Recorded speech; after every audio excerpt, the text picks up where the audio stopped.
Bonjour à tous, j'espère que vous allez bien. Je suis très heureux de vous retrouver pour ce nouvel épisode du podcast Entre deux mondes. Et avant toute chose, je vous souhaite une merveilleuse nouvelle année 2023. Alors vous le savez, ou si vous ne le savez pas, je vous le redis, je suis praticien en hypnose transpersonnelle qui fait partie de ce qu'on appelle les hypnoses spirituelles ou encore hypnose régressive.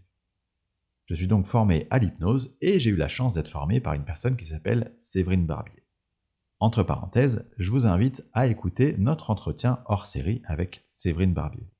Et c'est donc durant cette formation à l'hypnose transpersonnelle que j'ai compris le sujet dont je vais vous parler aujourd'hui, qui s'appelle les ondes cérébrales.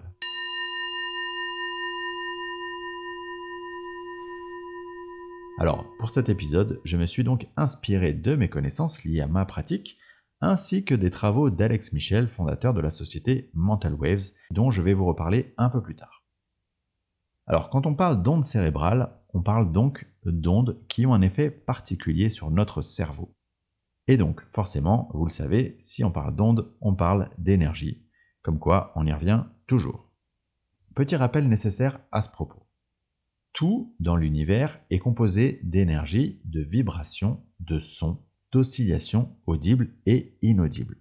Et on est perpétuellement inondé par une pluie de fréquences provenant de notre monde. Alors, l'idée, pour faire simple, c'est que le cerveau humain, notre cerveau humain, il est composé de milliards de cellules appelées neurones.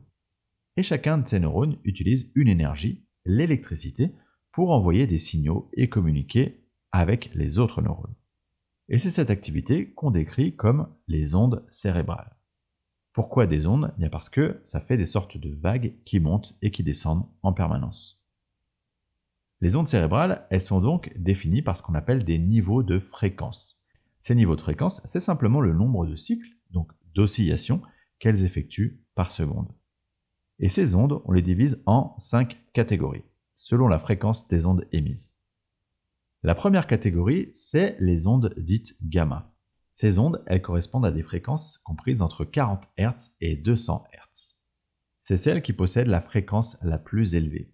Et ces ondes, on les associe à tout ce qui est cognition, au traitement de l'information, à la formation d'idées, au traitement linguistique, à notre mémoire et donc à nos divers apprentissages.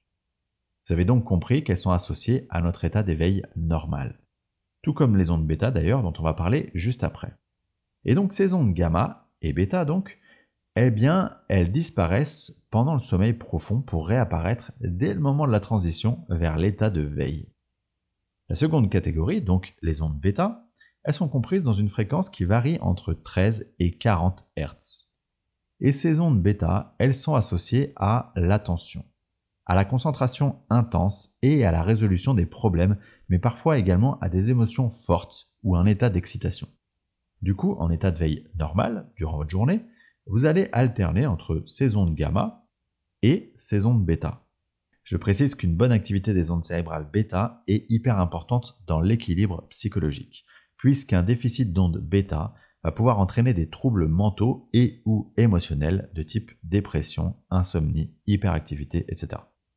Avec la troisième catégorie, les ondes alpha, on va commencer à rentrer dans un état de détente, des moments de respiration, de tranquillité, qui sont souvent associés d'ailleurs à une sensation de flottement.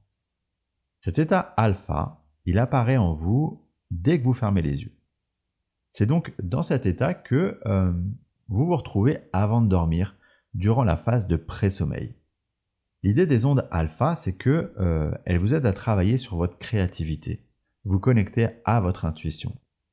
Vous savez, c'est le petit moment où votre attention, votre mental, il se relâche suffisamment pour pouvoir capter plus facilement les messages de vos guides.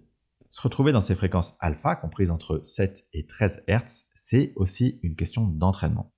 C'est pour ça qu'elles sont particulièrement présentes chez les personnes qui pratiquent la méditation, le yoga. C'est ce qui les aide à mettre leur mental de côté pour se retrouver dans une sorte d'état de plénitude. Ensuite, la catégorie suivante, c'est celle des ondes θ. Les ondes θ, en gros, pour schématiser, c'est l'état de sommeil léger. C'est celui duquel vous pouvez vous extraire assez facilement.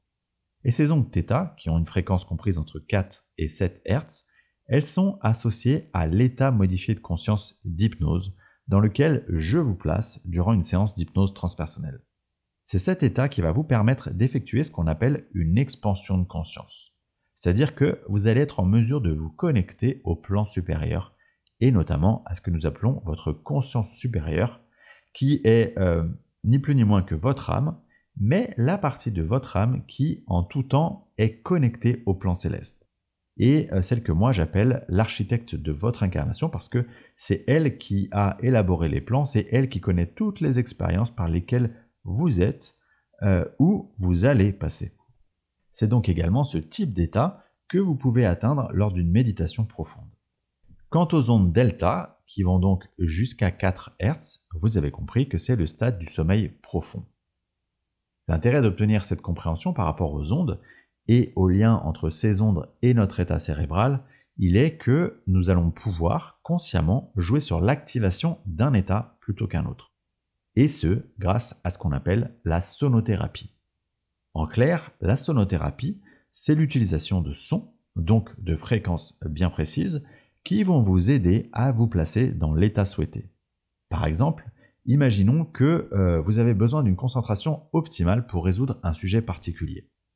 Eh bien, vous pourriez écouter un son qui va vous donner une sorte de coup de pouce via l'activation de l'électricité dans votre cerveau. Je vous ai cité cet exemple, mais si on pousse évidemment, on va pouvoir utiliser ces fréquences pour lutter contre le stress, les insomnies, améliorer sa créativité, son lâcher-prise.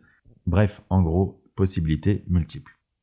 Alors, justement, il y a des sociétés qui se sont spécialisées dans l'élaboration de ces sons et je vous encourage en particulier, si le sujet vous intéresse, à regarder ce que fait l'entreprise Mental Waves. Maintenant qu'on a compris tout l'enjeu autour de l'activité électrique du cerveau, j'aimerais ouvrir le sujet sur l'impact des fréquences sur tout notre corps.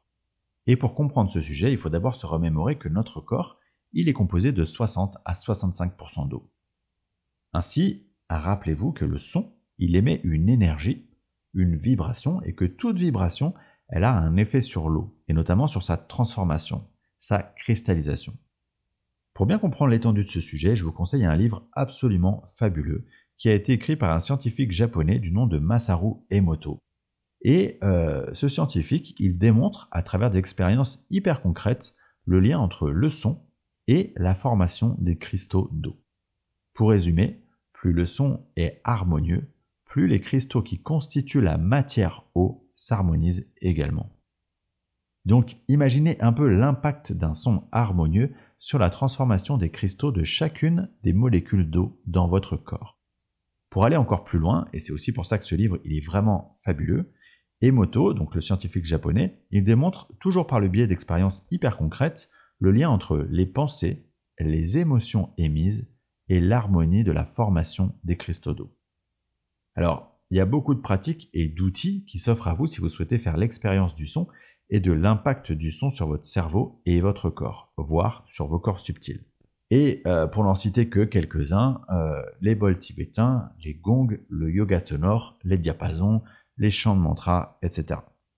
Enfin, il y a un dernier thème dont j'ai envie de vous parler sur le sujet du son, c'est celui des fréquences sacrées de guérison. Ces fréquences, elles sont au nombre de 9 et chacune d'entre elles, elle possède ses propres bienfaits. Alors je ne vais pas vous décrire les 9, mais je vais par contre vous mettre le lien ci-dessous pour aller creuser le sujet. Je vous donne un exemple, celui de la fréquence correspondante à la note de musique La, qui est de 852 Hz. Cette fréquence, elle a la capacité d'éveiller votre intuition, de restaurer l'ordre spirituel et de vous connecter à l'amour inconditionnel. Rien que ça. Pour faire simple, cette fréquence, c'est comme un pont entre votre être incarné et l'essence réelle de qui vous êtes, c'est-à-dire évidemment votre âme. Alors pour la bibliographie, je me suis évidemment beaucoup inspiré du travail fourni par Alex Michel, fondateur donc de la société Mental Waves. Alex Michel, c'est quelqu'un qui est passionné par le son et à la fois par le cerveau humain. Et donc son travail, ça a été de créer des sons, des mélodies qui vont permettre d'atteindre des états de conscience sur demande. Enfin, évidemment, je vous ai cité dans cet épisode les travaux de Masaru Emoto et son livre qui s'intitule « Les messages cachés de l'eau ». Alors pour terminer cet épisode, et une fois n'est pas coutume, j'aimerais vous faire écouter un extrait de Sonothérapie. Cet extrait, c'est Alex Michel qui me l'a envoyé. C'est justement celle dont je vous ai parlé juste avant, qu'on appelle la fréquence sacrée correspondante à la note La, celle de 852 Hz. Donc ce que je vous diffuse, c'est qu'un extrait de 8 minutes sur une piste qui fait 20 minutes au total. Quant à moi, je vous remercie infiniment pour votre écoute et je vous dis à très bientôt pour le prochain épisode du podcast Entre deux mondes qui parlera de masculin sacré, de féminin sacré et du devenir de notre polarité homme-femme une fois que nous serons sur les plans célestes.